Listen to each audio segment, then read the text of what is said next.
how to solo on piano, how to solo. What is soloing? What is improvisation? Improvisation is just, coming up with melodies on the spot and playing them.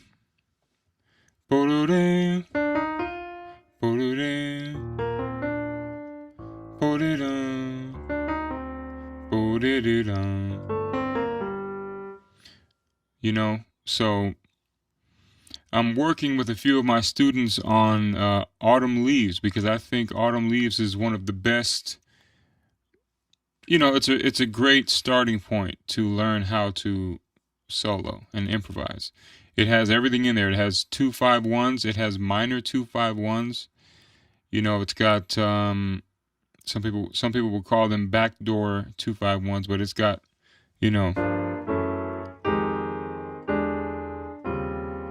it's got chromaticism. It's got all that in there. So especially when it comes to soloing, what if I was to just, and if you don't know the song, you should learn it. Autumn Leaves. I'll play it for you.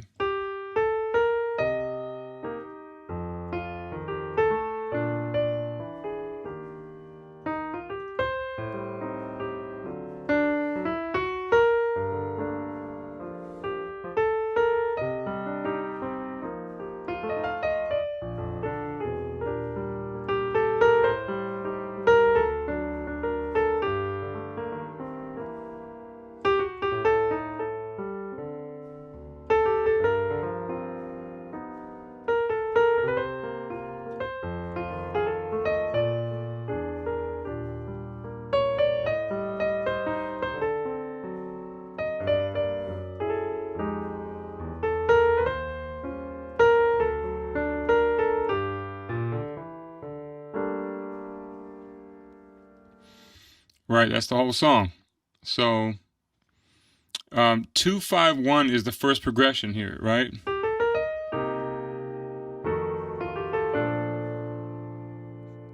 So keeping it simple, there's 3 chords, 2-5-1. What if we just choose 3 notes to work with here? And if it's 2-5-1, 1 being the major scale,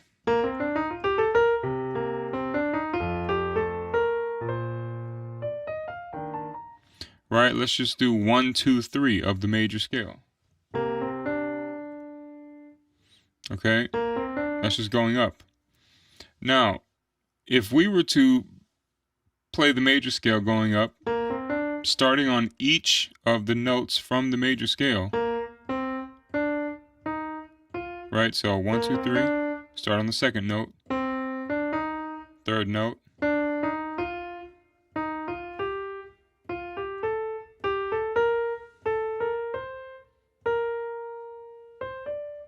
all right, so just outlining the major scale.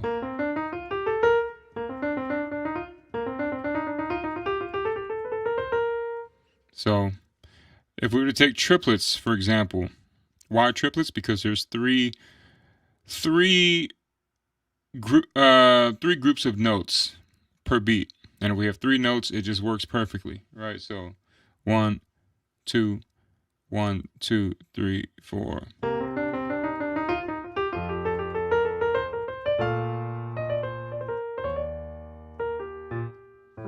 So in this case, I just used the 3 note groupings and the major scale to come up with a melodic shape,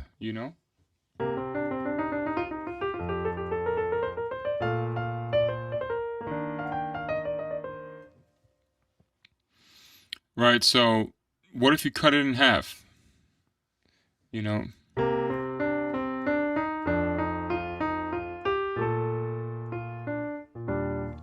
Again, 1, 2, 1, 2, 3, 4.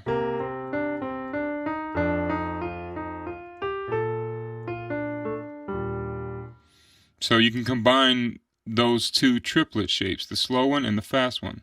So we'll start with the slow triplets and go fast triplets. 1, 2, 1, 2, 3, 4.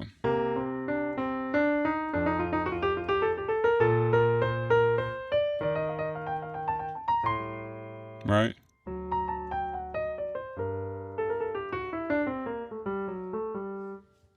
And what did I do? I just came down on the G melodic minor scale.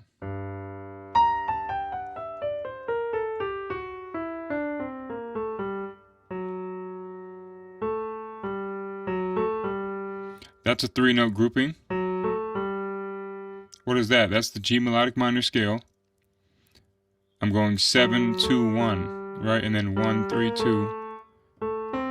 These are the notes of these are the degrees of the scale of the G melodic minor scale. It's the same pattern.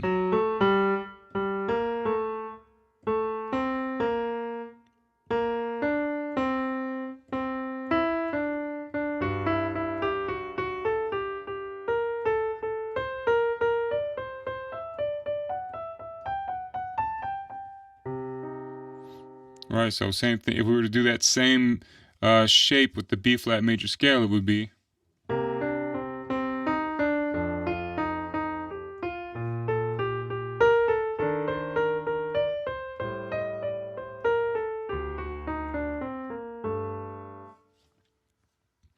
You know, so just taking a simple 3 notes, I would even say 2 notes, you know.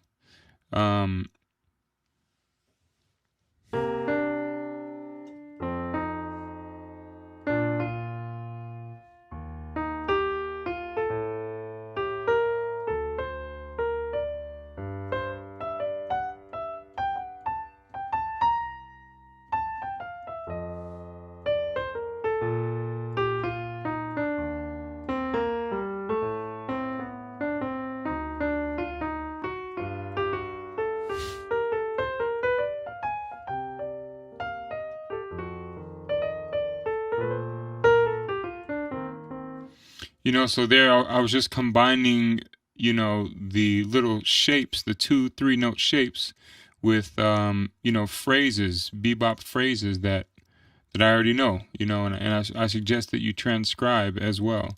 What is transcribing? That's just listening, basically copying what you hear, mimicking what you hear, imitating what you hear, you know. So, so yeah, so that's it.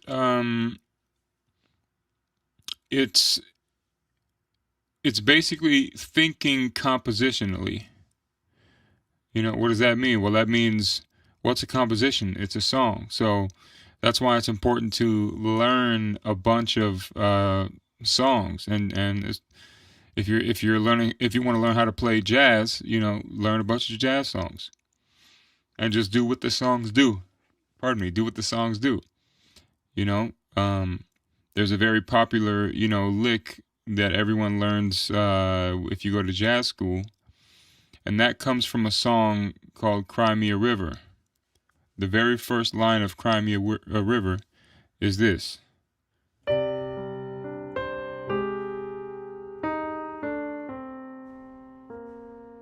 Right?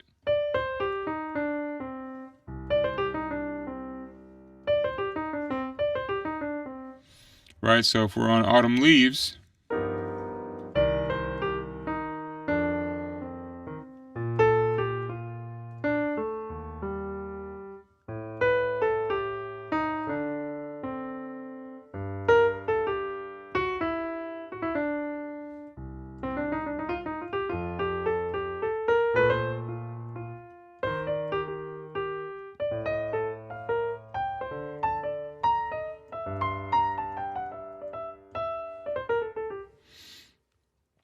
you know, so using that shape, that melodic shape,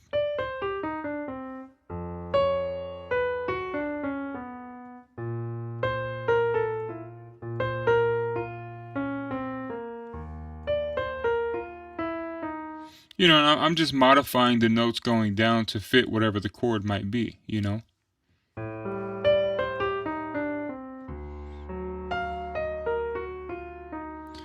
That's this particular over a D altered or a D7 sharp 9. You know, starting from the F here, the sharp 9. That's exactly the Crimea River shape. And then what next? You know, find a note to resolve to, or up a half step. Remember, you're only a half step away from the right note, you know, or an extension, or one of those, right? So, you know, this is just an introduction, basically, to how to solo. You know, I've been posting clips on either YouTube Short or my Instagram of me just improvising, and you know, you can see some symmetry there, and people asking me how to, you know, what are some strategies to solo, and even with my students, you know, it's the three pillars of music are rhythm, melody, and harmony. You know, and I say those three in that order for a reason. You know, because rhythm is the most important. Melody, you can't have a melody without rhythm. Melody is basically just assigning notes to rhythms, you know, and then harmony, right? Which is my favorite part, which is reharmonizing things, taking the existing harmony and reharmonizing them. If you are interested in that sort of topic, there's a free PDF in the link here that you can download. It's my reharm rules, basically just, you know, 5 easy things to memorize to, you know, to allow you to instantly play different changes. If you want to learn how to solo, if you want it all spelled out for you as far as the reharmonization goes, that is on my website.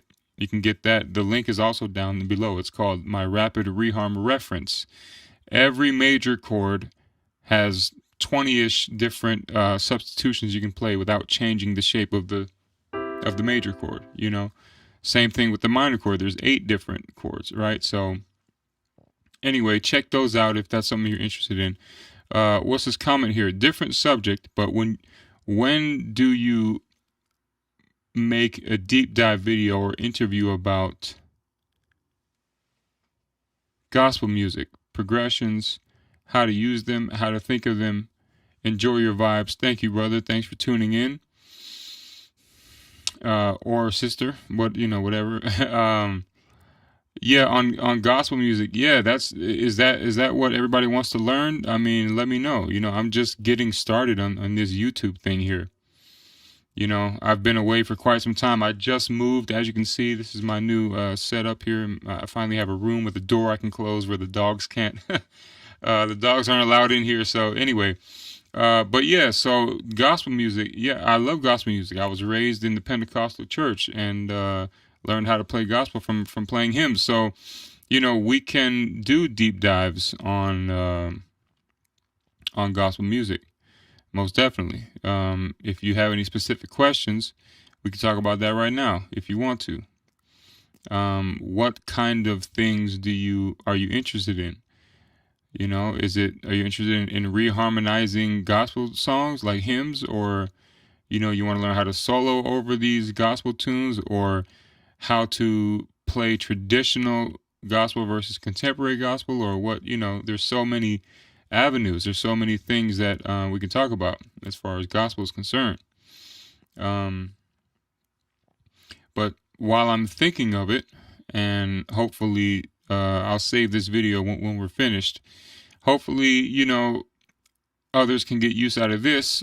But one thing that clicked for me when I was, I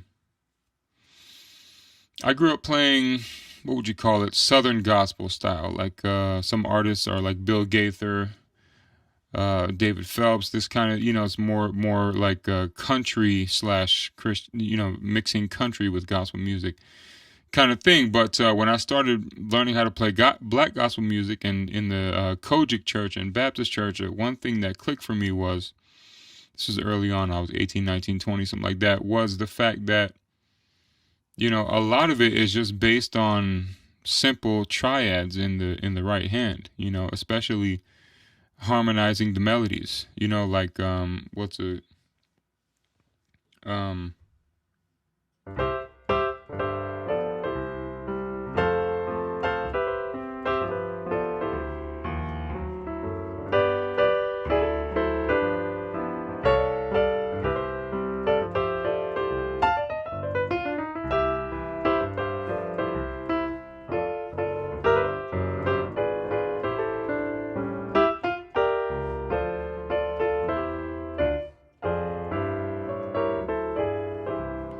you know it's just three notes,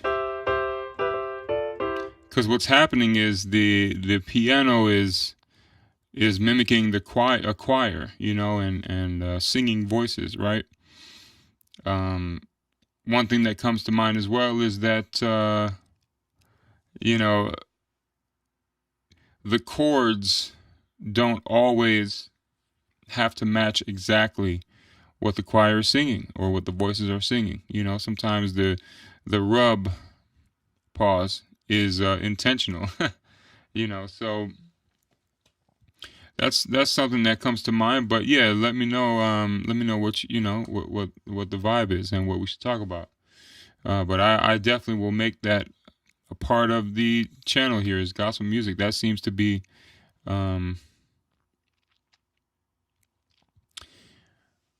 I just love the harmonies like groups on Take Six use. Yep, I know it's a cappella, but harmony is so great. Absolutely, absolutely. That's what Take Six uses, is like jazz harmony, gospel harmony. There's a lot of dense, chords there.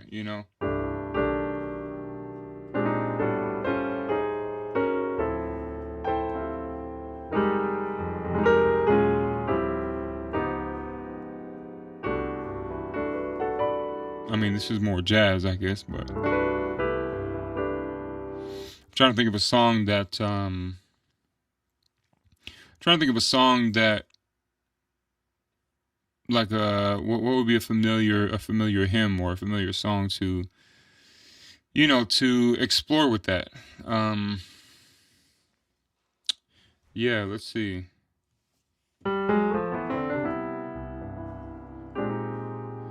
And I don't know if C is the right key for you, or E flat, whichever one you're most comfortable. C sharp is a lot, or D flat, however you like to say, is a popular one.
Please do how to go about advanced gospel fills, licks, riffs, and runs in F sharp. Okay. Yeah, we can definitely do that. I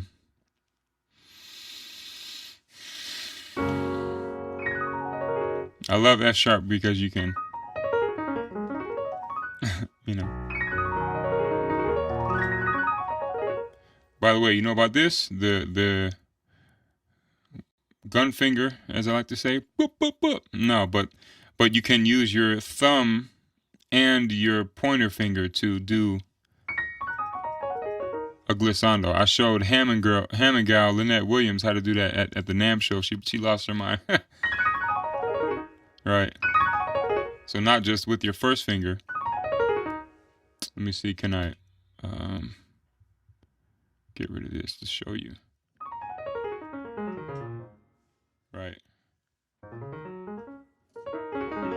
have a better camera angle the more I continue to set up this room. But anyway, that's F sharp. So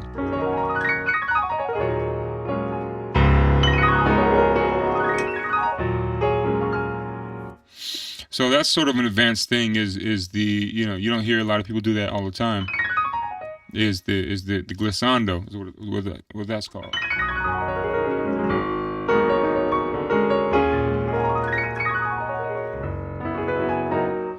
All right, so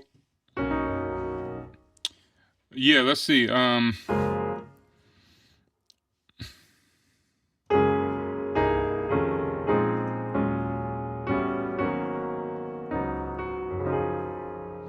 Right, so here's something that took me a while to learn how to hear on the spot. Was basically, you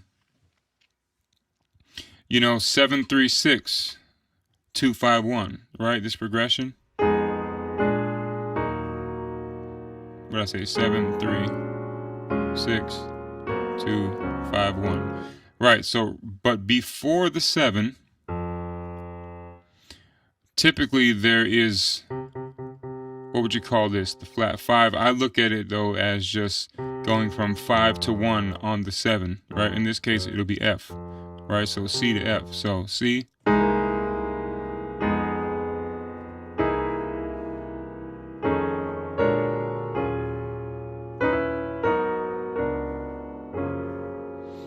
You know.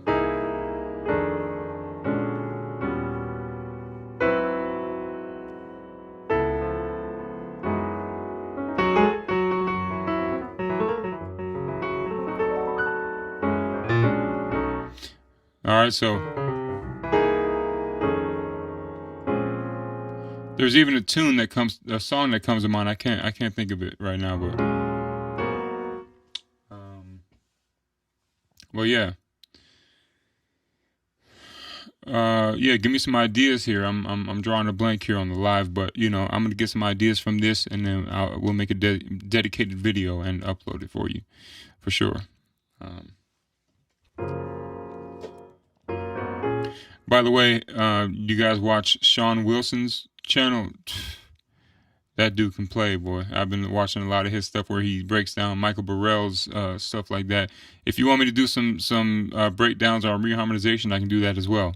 We could take some Instagram clips. Send me some clips or something like that to break down. Not to bite Sean Wilson's style at all, but you know, that's just something that inspires me.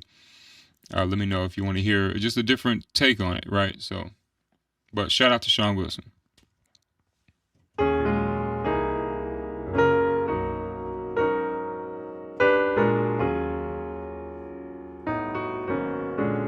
And V Keys Henry, that's my boy from Miami. Let's see.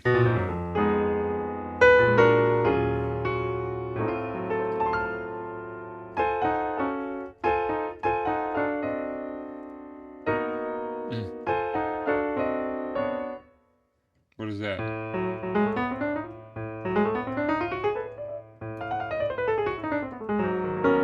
You know about the diminished stuff?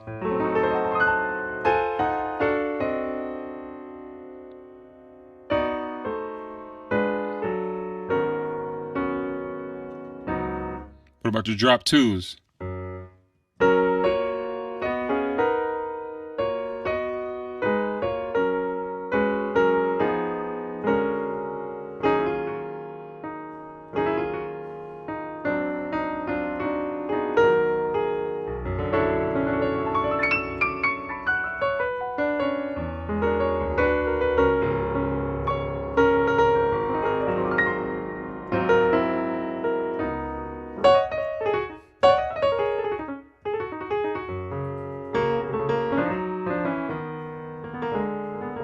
Y'all gonna make me practice in F sharp.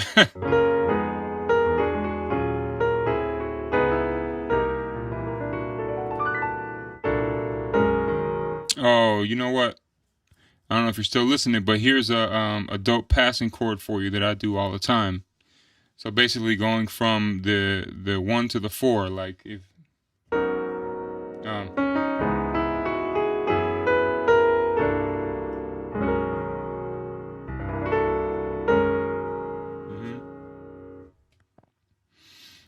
So here's one. Yeah, I think I need a lot of movements to add to my vocabulary. Absolutely. So, there's a lot of songs that go from, minor 5 to 1 dominant to 4 major 7, like this. 2, 5, 1, but so, right? Here's an advancement for you.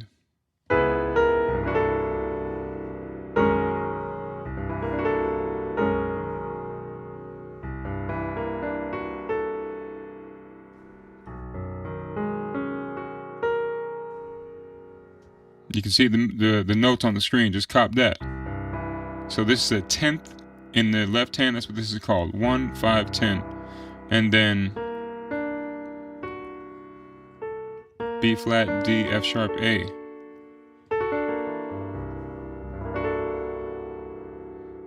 So, that goes to.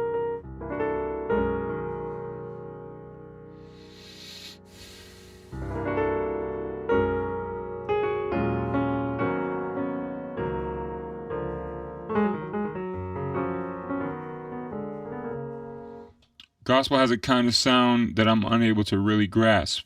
I know the jazz chords and upper structures, but it's something about the sound and voicings. Yes, that is a very great point. One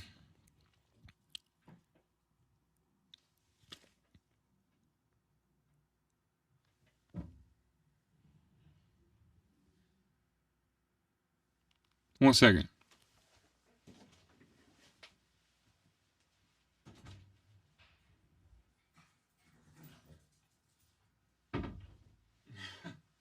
Yo.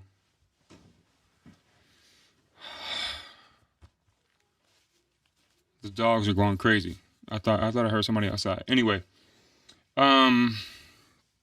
Yeah. Yeah, the voicing. So my follow-up question would be, how much gospel music do you listen to? And what specifically are you listening to? Because you're absolutely right. It has a lot to do with the voicings themselves. You know what I mean? So, yeah, not just the chords, not just the upper structures, but the actual voicing. Like, for example, a minor 11 voicing. Technically, this is a C minor 11. Right? But that's not how, in gospel, that's not how we would voice it. It would be more like, this this kind of thing. So I'm playing F and G with my thumb. Okay, and then F, and then B flat, C, D, F. And then the 10th right here. See, it's much more dense this way. Versus. Now I'm only adding C and F here. But this and this one feels lighter than this.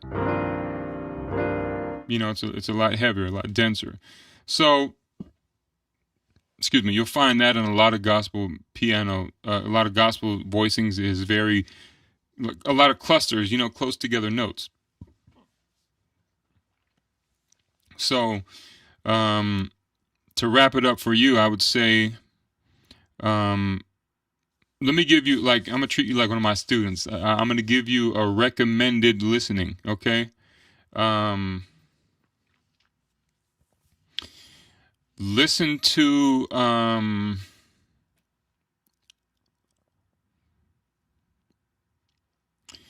listen to the record. It's called Marvin Sapp is the artist. Thirsty is the album. Marvin Sapp, Thirsty. To me, in my opinion, that is a seminal recording that everyone needs to listen to and be familiar with. One of the greatest gospel albums in the last 20 years. That is just my personal opinion, personal preference, but man.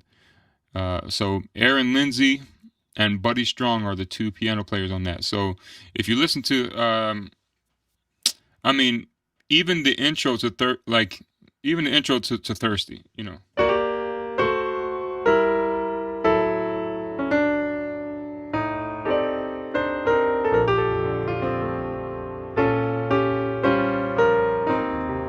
How's this?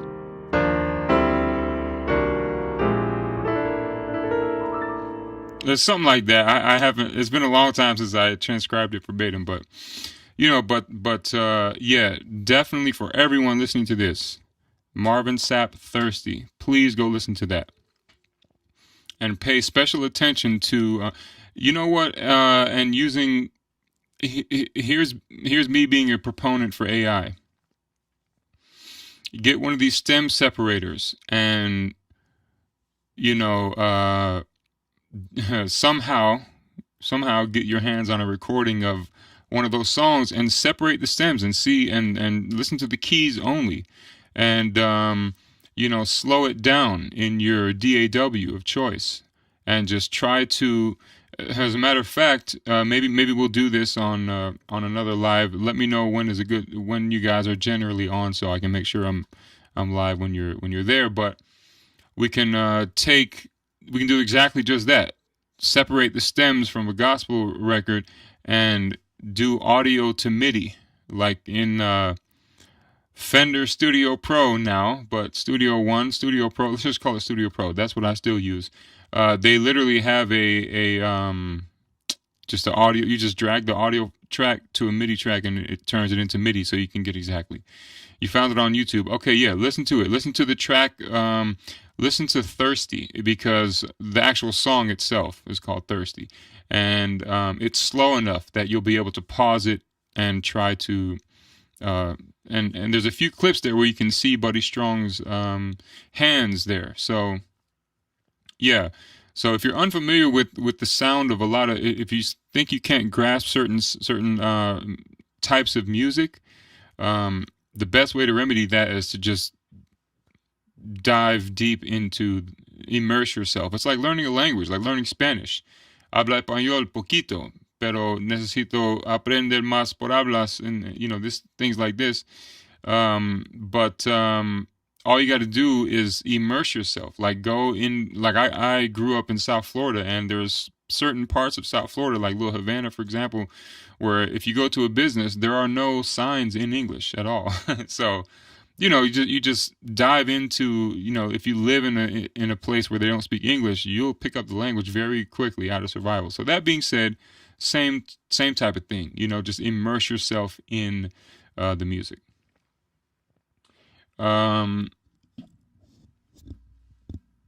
Linder Tube live, awesome, yeah, man, yeah, Sean, I'm here, I'm finally back. Sean Wilson, his ear is crazy on the breakdowns. Yes, I've been watching Kiefer old Twitch stuff. I like his signatures. Michael Keeson Theory channel is great. Oh, I'm not familiar with Michael Keeson. I got to check that out. But yeah, Kiefer is dope. Yeah, I like Noah Kelman. I mean, there's so many great channels to check out, and so whether it's me, whether it's Noah Kelman, whether it's Kiefer, Sean Wilson, whoever it is, just continually try to turn over the stone, man, and see what's under there, proverbially speaking. They do a lot with diminished structures and runs. Yes, exactly. Another thing that sticks out to me when it comes to using diminished chords is there's one thing that I love to do a lot, taking from gospel music and putting it into jazz or pop music, which I love to do, is for example, going from a 6 to a 2 chord, right? So if we're in the key of C, right?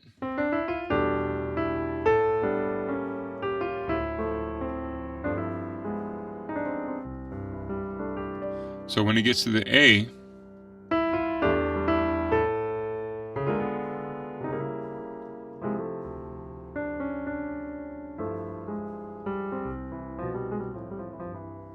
right? So this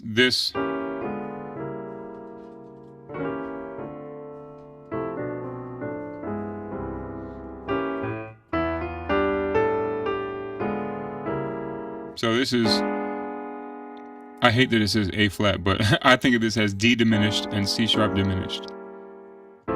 and then D minor. You know, maybe if I play the bass note. Yep. There you go. Right, so there's one for you. But this is in drop 2, the drop 2 voicing.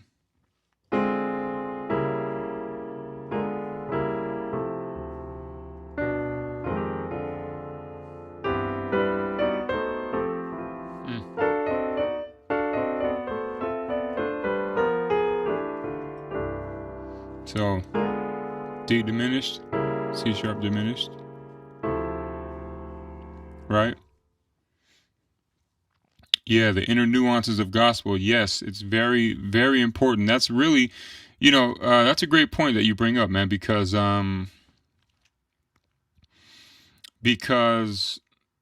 it's one thing to just play the chords, and even if you even if you play the chord progression with nice inner voice movement and things, there are certain, inflections and grace notes and this sort of thing to that really dictate the sound of it. You know what I mean? The sound of gospel. So, like even right there on this.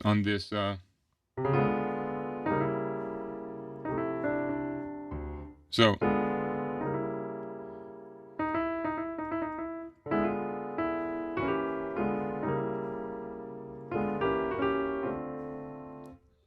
It's like I think of it like a guitar player bending a string,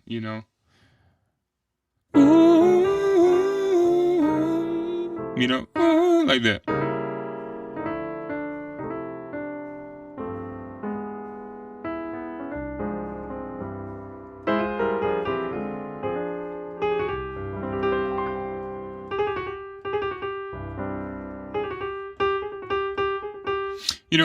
Even this little turn right here.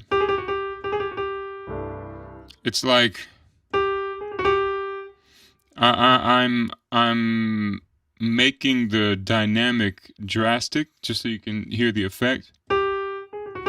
It's like the first note is loud, and these 3 notes are more quiet.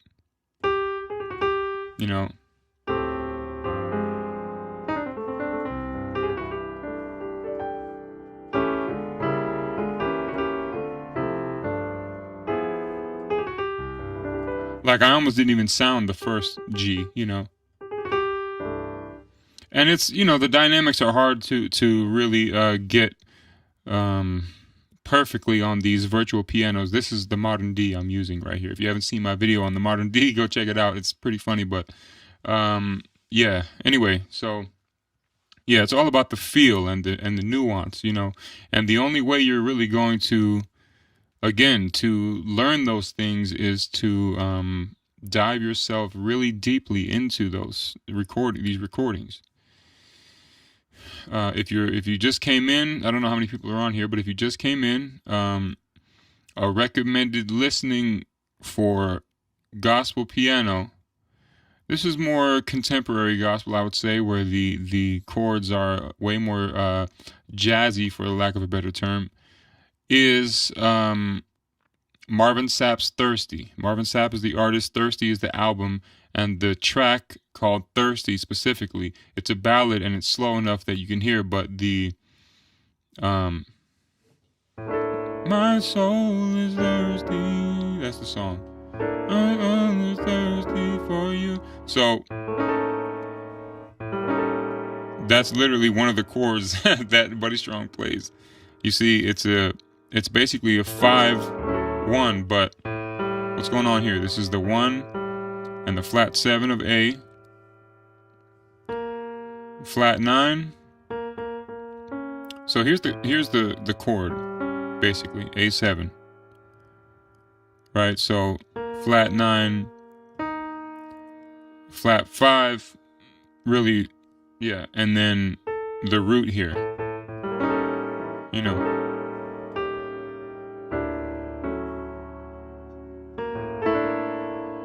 That's another one they do.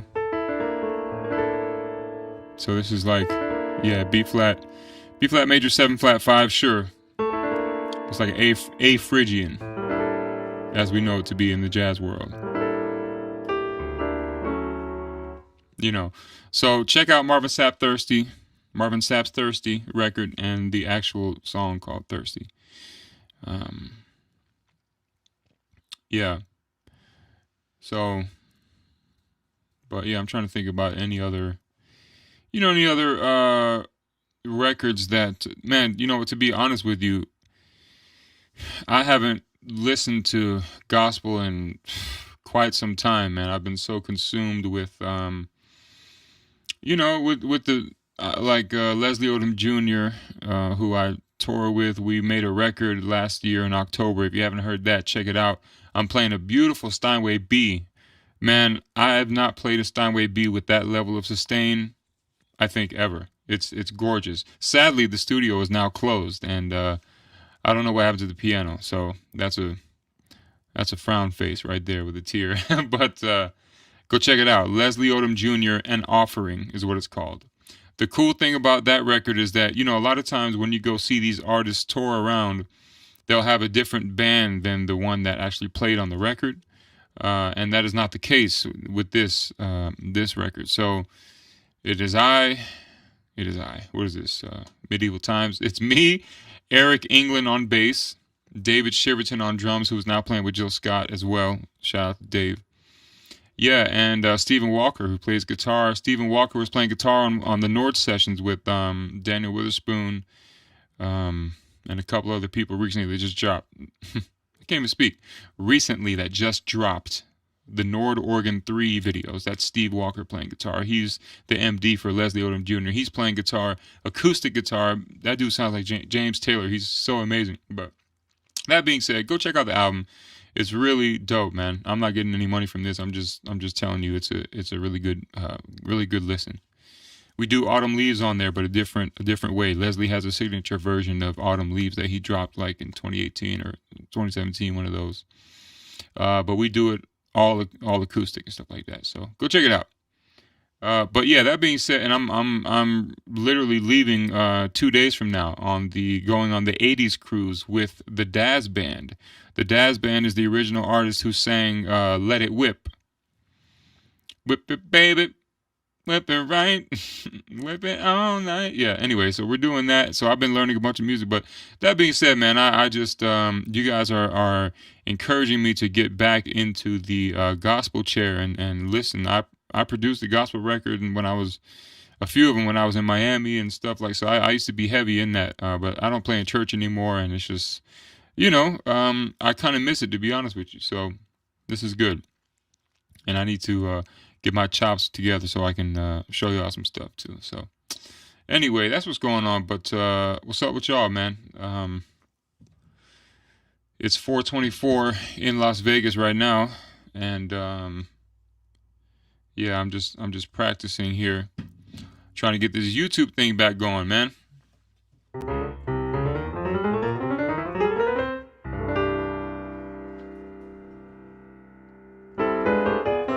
I'm working on Barry Harris with one of my students. What do you all know about Barry Harris? And if you'd like to study with me, there's a link in the description below. So check that out.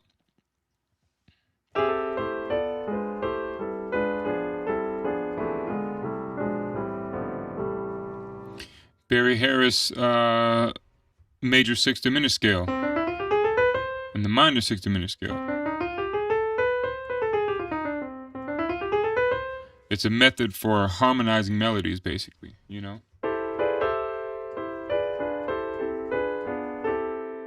and for inner voice movement too,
I'm rusty, man.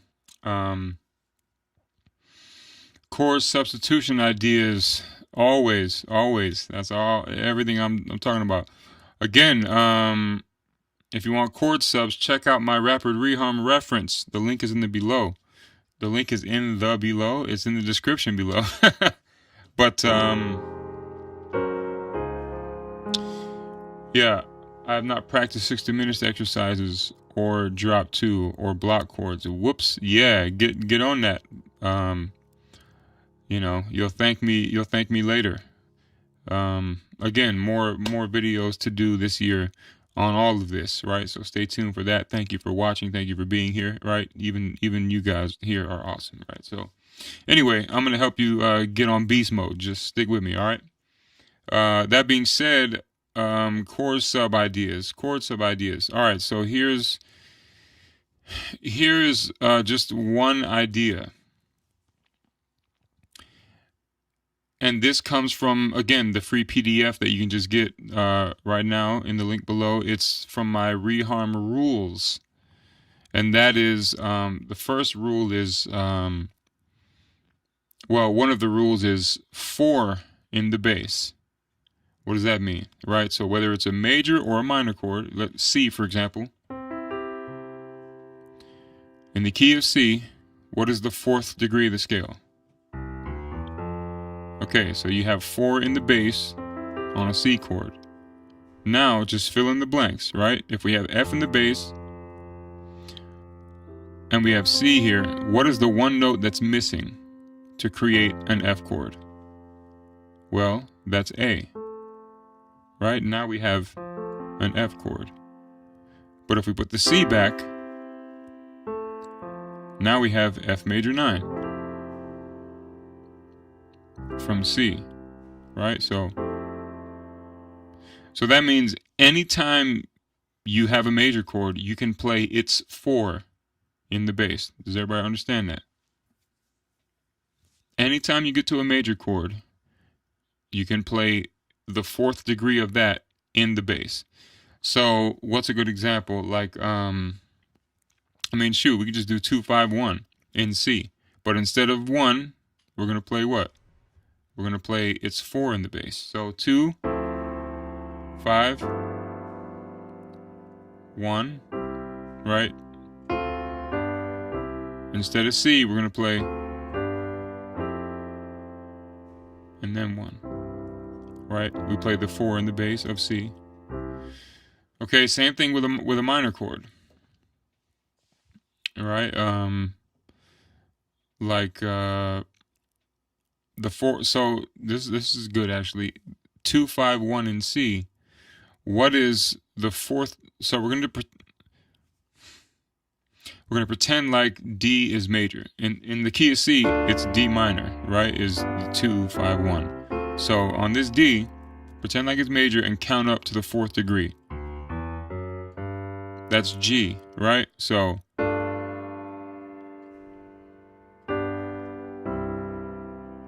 well, it just so happens here that the 4 in the bass of D minor is also the 5 chord.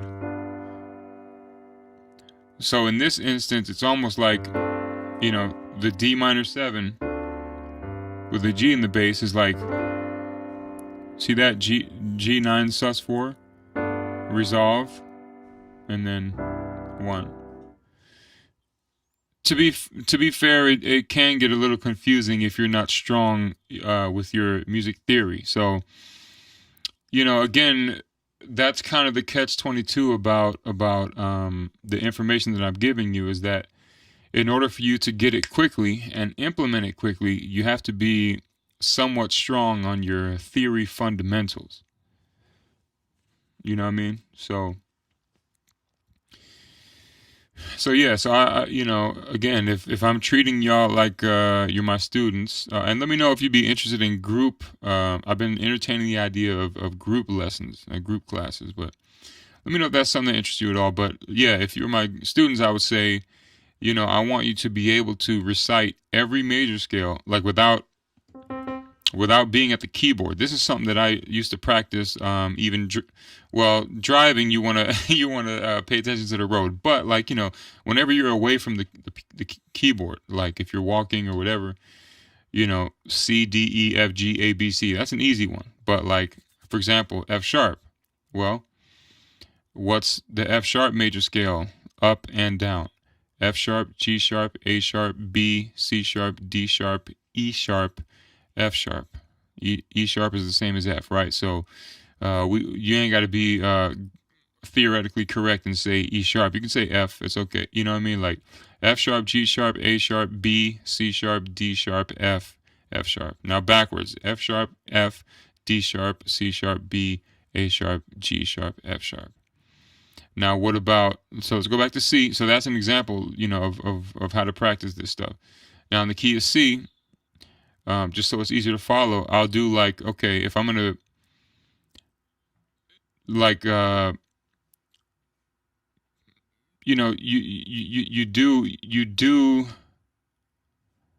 do the, like, C, E, D, F, E, G, F, A, G, B, A, C, B, D, C, E. What was that? That sounds like this.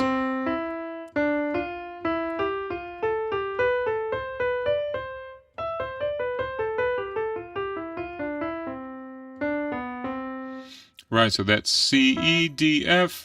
Don't worry about singing it, but C, E, D, F.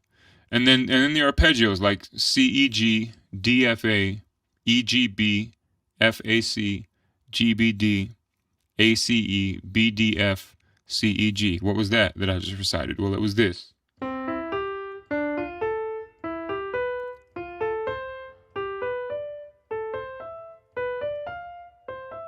What if I go backwards like this? Well, that's G, E, C, F, D, B, E, C, A, D, B, G, C, A, F, B, G, E, A, F, D, G, E, C. This kind of thing. So I want you to get to the point where you can, like, off rip, just recite any key. You know what I mean? Any key, literally. Okay, so I can find the 4 fast enough. I know my perfect fifths and drop it in a whole step. Yep, there you go. Diatonic triads. Yeah, exactly.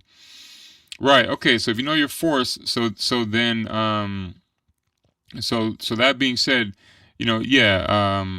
anybody who is at an intermediate level at all will be able to access this stuff, including you, my friend. So that being said, 4 in the bass is 1. Down a step dominant. Pardon me. Down a step dominant. That's one of the rules there, and that's an easy way to reharmonize a major chord. So if we have C, what's down a step? Not down a half step, but a full step down from C is B flat, right? So I said down a step dominant. So that means once you establish the new root, play the dominant 7 off of this, which is B flat. So again, we're going to pretend like our new root is the key. So we're going to go major scale, 5, 6, 7, dominant, right? So dominant 7, and then add the first chord back in. The chord that we're substituting for, which is C. Okay, so down a step dominant is this from C.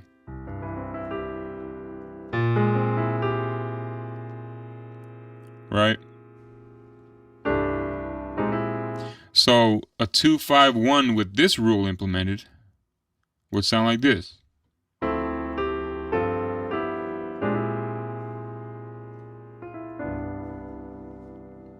You know what I mean? So get the PDF. It's free. And if you have at least intermediate working theory knowledge, you'll be able to implement them, ASAP. All right. So, so those are some ideas right there. And the other homie wanted some licks and stuff like this. So, just leading where we left off, this thing right here,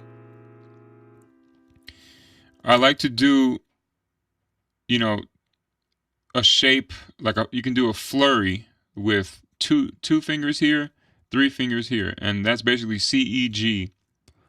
And from this chord, I'll do A flat and B flat.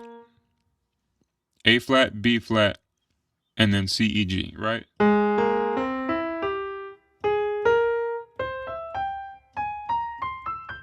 So, you know, so if you play,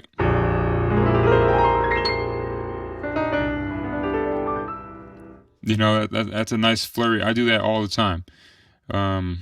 So anytime you get to that chord, the from a major chord, it's down a step dominant. You can use the flurry I just gave you. Take the B flat and put it up here next to this. So now just arpeggiate this with 2 fingers here, 3 fingers here, and I'm using, you know, your fingers are numbered, right? 1, 2, 3, 4, 5. So I'm using 3, 2 here. Whoops, I'm using 3, 2 here, and then 1, 2, 3 here.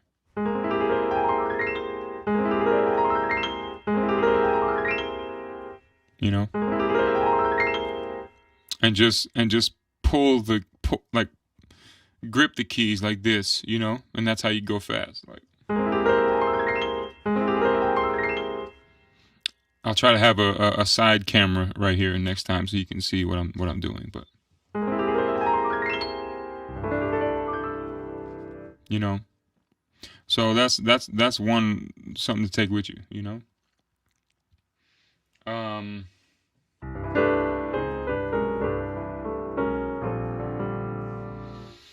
But yeah, practice your drop 2 voicings as well. Even I would say start with triads too. In C, it's this, you know. So yes, your diatonic triads go up diatonically.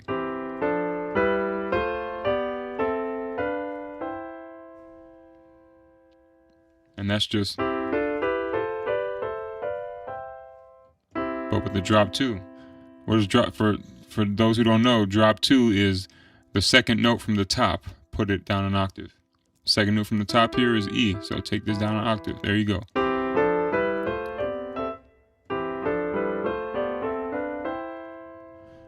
Now, one thing I like to do with this is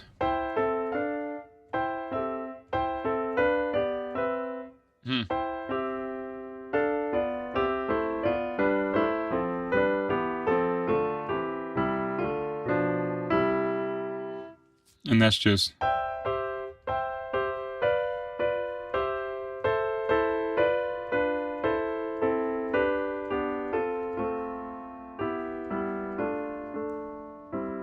something like that. But yeah, how to fill in the space in a song while playing on stage to ensure your playing is not boring and sound more professional. You know, it depends on the context of the scenario. Like, is it just you and a singer? Is it a full band setting? You know? Is there a guitar involved as well? You know what I mean? It depends on the context. But what I will say is that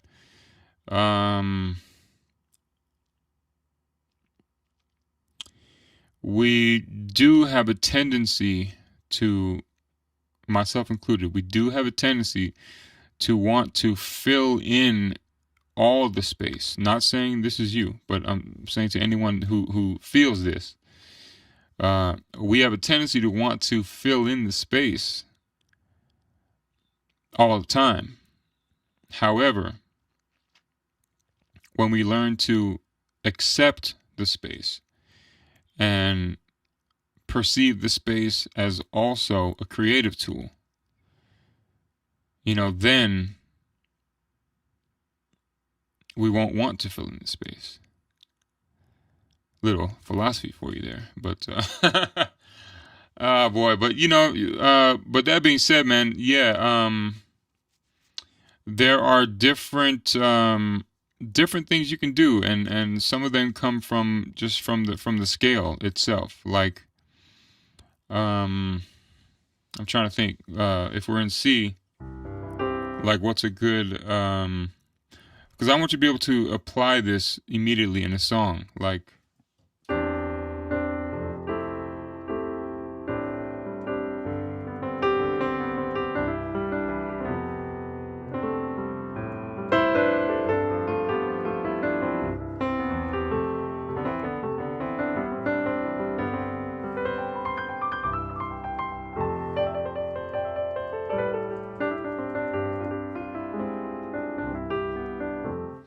um, yeah, I was just playing a progression there, but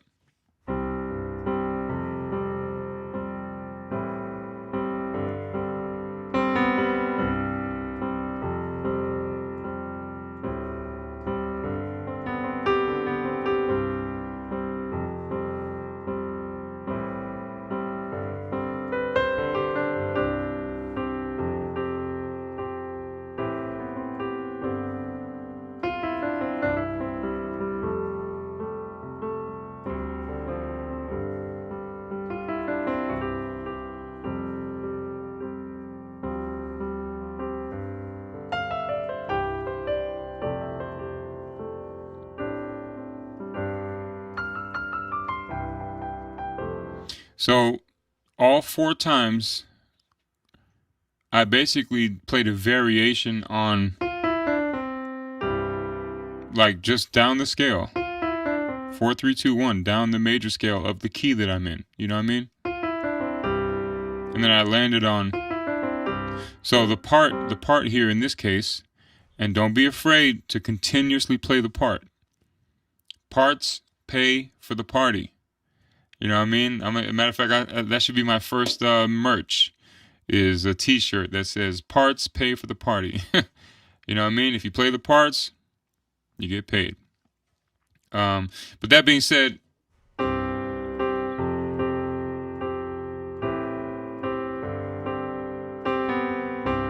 the right hand, the part is just a fifth, right? So I just landed back on the part, but I added, the part is this, but I added the 5 on top, right? Why did I add the 5 on top? Well, I just looked at what the part was, and I just added a note from the part somewhere else. You know what I mean? So.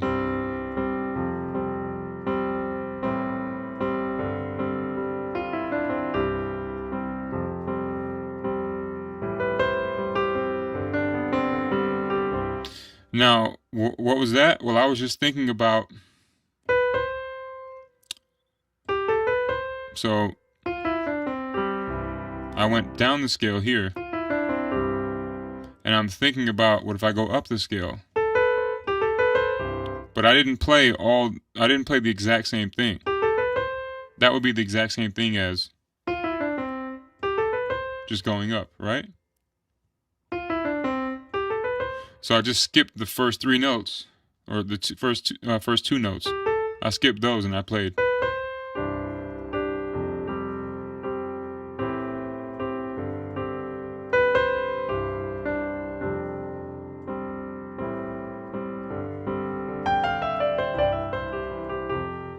So here, instead of just added 1 note from the scale going down.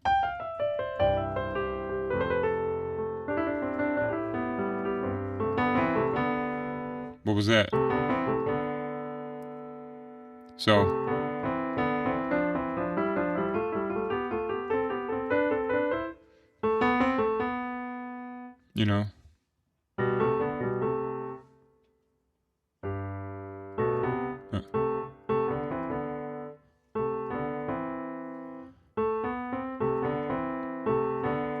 so I'm just harmonizing. That's the same thing as this. But I'm just taking, in this case, the top note and putting it down an octave. Right? This is another way to practice your scale. And this is why scale practice is so great. Like people look for things other than the major scale to, what kind of licks, what kind of tricks. just use the major scale. I mean, honestly, that's what I use 90% of the time. But you have to find a way to just permutate them. Hey, bro, it's Latrell. What's up, my sister? Wow, long time, man. Long time. Love you, man. Tell my nephews I said what's up. But yeah, guys. It's really just.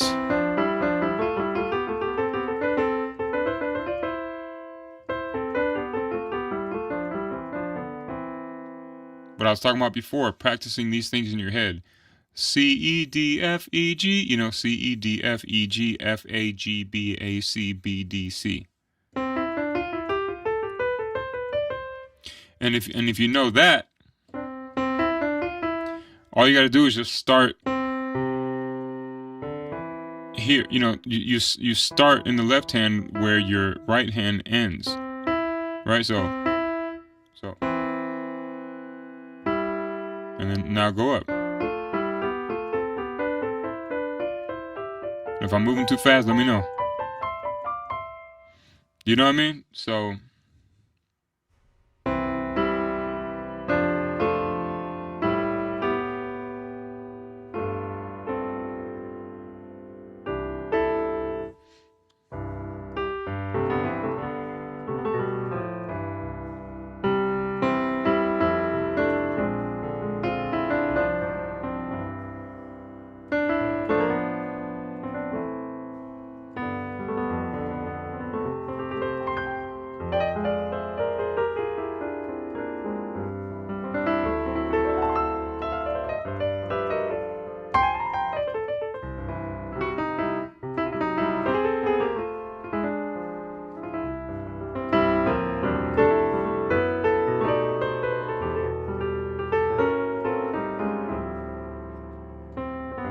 Oh, okay, here's a money voicing for you right here.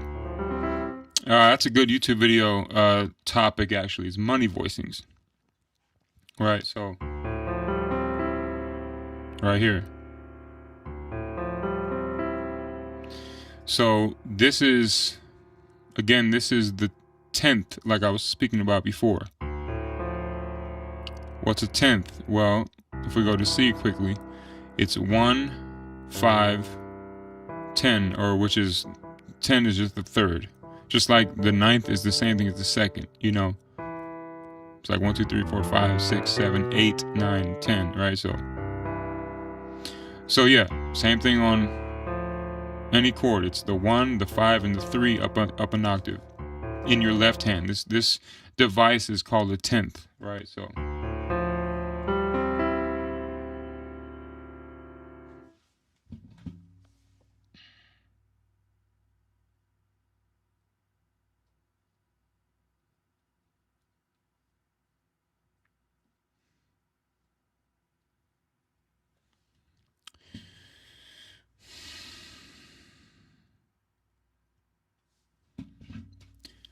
So yeah, I'm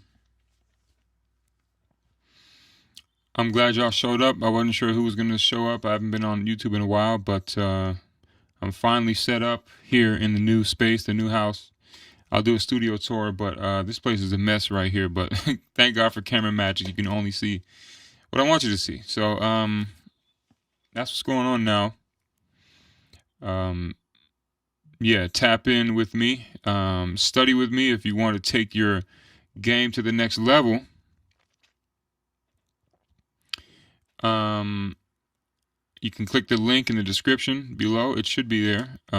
Get the free PDF, the reharm rules. So you can they're just 5 rules to memorize for each major and minor chord, for any major or minor chord, and that'll instantly give you something to do in place of one or the other, right? So, and then don't forget to check out the Rapid Reharm Reference. That's an ebook, my first ebook, and it's basically all of my information in one PDF.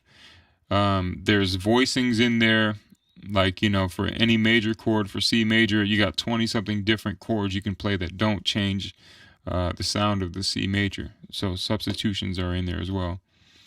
So yeah, check all that out. Thank you for being here. Subscribe if you have not already, please. Thank you so much. This helps the algorithm spread this news to others like you who like to nerd out about piano stuff. I'm definitely a piano nerd, admittedly so. And yeah, that's that. It's Monday. Happy Monday. Have a fantastic week. I'm going to be on the 80s cruise with the Daz Band. I'm leaving Thursday, and yeah, Billy Ocean will be there. Taylor Dane will be on there.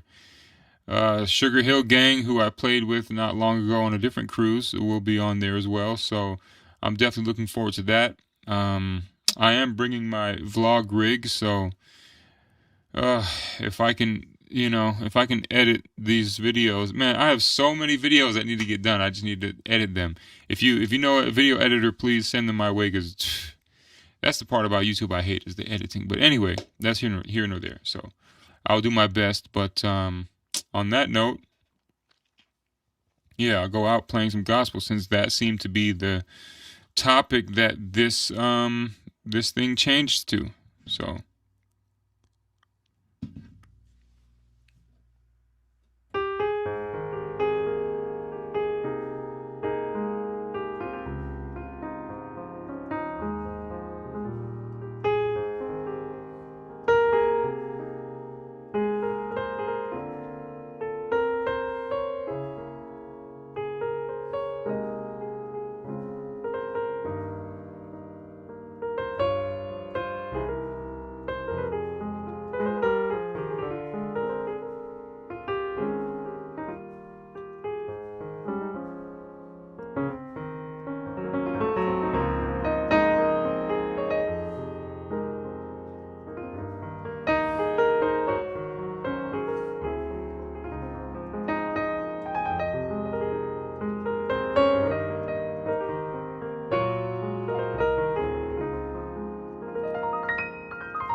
Peace, y'all.